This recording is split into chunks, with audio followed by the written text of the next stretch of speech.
Yes. Tapos na ako maglaba. Ano ko yan. Sampay ko yan. Ano na ako. Ang dami kong sampayan ginawa. Na doon. Yan, sa borders at dyan. Yung isa may sampayan. May sarili siyang. Akala ko doon. Ako naman. Hindi ako nag-hanger. Kasi kulang tayo sa hanger. Kung lahat i-hanger eh. Ayan. Tapos luto na rin yung aking laso. Magbantay kami ng ng isda. Gusto ko mag-isda tayo. Yung mga sinusuot ko sa paghatid kay Hayden. Ang mga t-shirt. Dumadulong. Madulong. Uy, tingnan, nag-night ka na daw.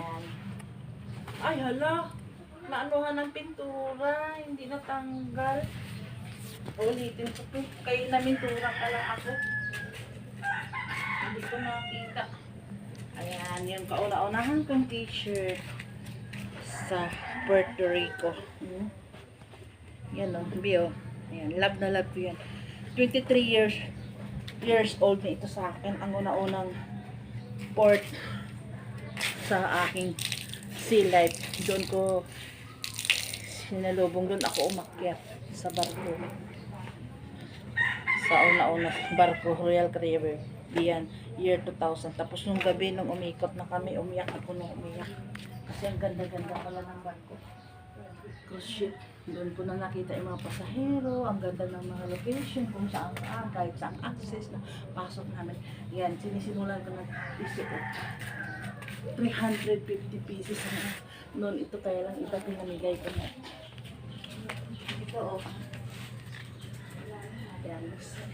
Iilan na lang sa malita, wala lang 100. Yung iba ay naalala mo ba yun, Be? Nagbenta ako dyan. Oo. Baba ka pa nun? Baby ka pa nun? Ay, hindi ka baby. Siguro mga Mga 2-year-old. 2-year-old o 3-year-old. At andun kayo sa kabila nun, mama. O sige, yun lang. Guys. Sige, bye-bye guys. Content